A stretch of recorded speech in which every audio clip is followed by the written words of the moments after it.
Tía Willy, habla.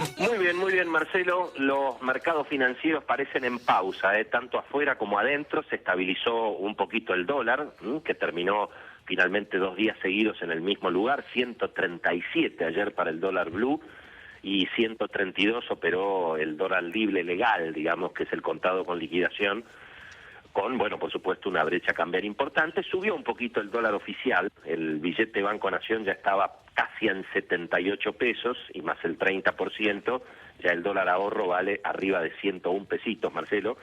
Y bueno, y por supuesto la historia del dólar que no tiene, desde luego, no tiene final. Lo importante es, en alguna medida, qué pasa con las reservas y el sistema productivo. Acá, Marcelo, el propio gobierno está diciendo que hay que cuidar los dólares para la producción, lo cual efectivamente es así, y en alguna medida se está viendo algún nivel de actividad económica en sectores que, bueno, obviamente hay menos productos importados, el público percibe, la demanda percibe que pueden faltar eventualmente mercaderías en el futuro, todo el mundo quiere sacarse los pesos de encima, y entonces hay sectores que están empezando a trabajar un poco mejor, construcción, textil, decoración, el que puede se lleva un inodoro, un ladrillo, lo que sea, para sacarse los pesos de encima. Pero claro, el gobierno al mismo tiempo tiene que cuidar las reservas. Por eso yo insisto en que las reservas hay que cuidarlas y no hay que, digamos, malgastarlas en el dólar ahorro, en el dólar turismo, pero por supuesto no se puede prohibir ni el ahorro ni el turismo. La solución entonces es una circular de 2 renglones, Marcelo, del Banco Central, que establezca obviamente un mercado libre donde puede intervenir el gobierno y donde te puedo asegurar, Marcelo, que habría cola en las casas de cambio para vender dólares. Lo que pasa es que te los tienen que permitir vender al precio efectivamente que corresponda. Y a propósito de lo que está pasando con la actividad económica, ayer apareció, bueno, casi te diría, el dato que estaba esperando todo el sector de los analistas económicos, que es el famoso índice de producción industrial que hace la consultora de nuestro amigo Orlando Ferreres y el querido Fausto Espotorno, que es en general, yo te diría, Marcelo, la medida de actividad económica más creíble.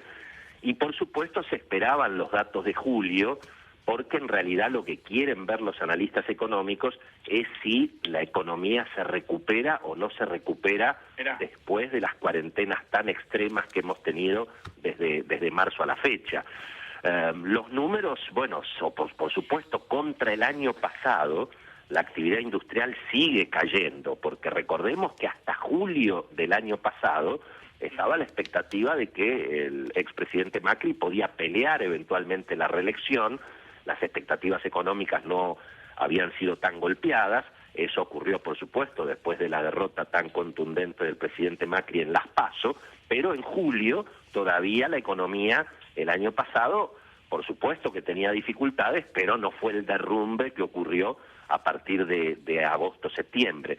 De modo que si uno mira qué pasó con la actividad industrial de julio de este año de la cuarentena contra julio del año pasado, la caída en promedio fue importante, fue prácticamente de 9%.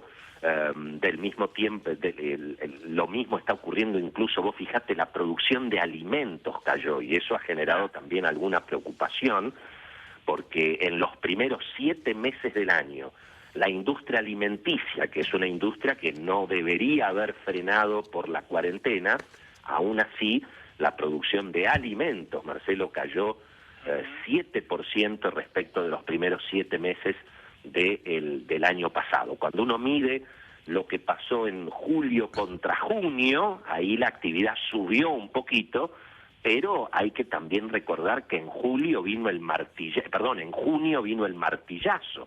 con lo cual, bueno, obviamente la actividad industrial había caído. Así que, Marcelo, doble necesidad de dólares para que no se frene la actividad industrial, que algo está levantando, pero para eso el gobierno tiene que clarificar, insisto, una política cambiaria que cada vez tiene menos sentido, porque se está finalmente regalando dólares oficiales, que no tiene ningún sentido, y eso puede afectar esta tibia recuperación que estamos viendo en la industria, el efecto rebote. Si la industria se queda sin dólares, bueno, obviamente la parálisis va a ser todavía mucho mayor. Sí, sí, me dicen que hay empresas que están estoqueándose de materias primas Claro, para sacarse los pesos de encima. efectivamente, Marcelo, Y que efectivamente. hay compañías que no quieren cobrar, que quieren postergar el cobro porque venden mercaderías cuyo precio está finalmente dolarizado. Absolutamente. Es sí, asombroso, señor. ¿no? ¿Eh? Sí, sí, bueno, eso es lo que, por eso digamos, el que tiene al que le sobra un peso o compra dólares o se va a un corralón de materiales de la construcción, obviamente, pero bueno, el que tiene mercaderías al mismo tiempo te entrega la mercadería y se queda con los pesos. Entonces el billete de 1.000 pesos, Marcelo, parece el as de oro. ¿Te acordás el juego ese que el que se quedaba con el as de oro perdía? Y bueno, Sí, claro. eso es lo que está pasando. Dale, Willy, gracias.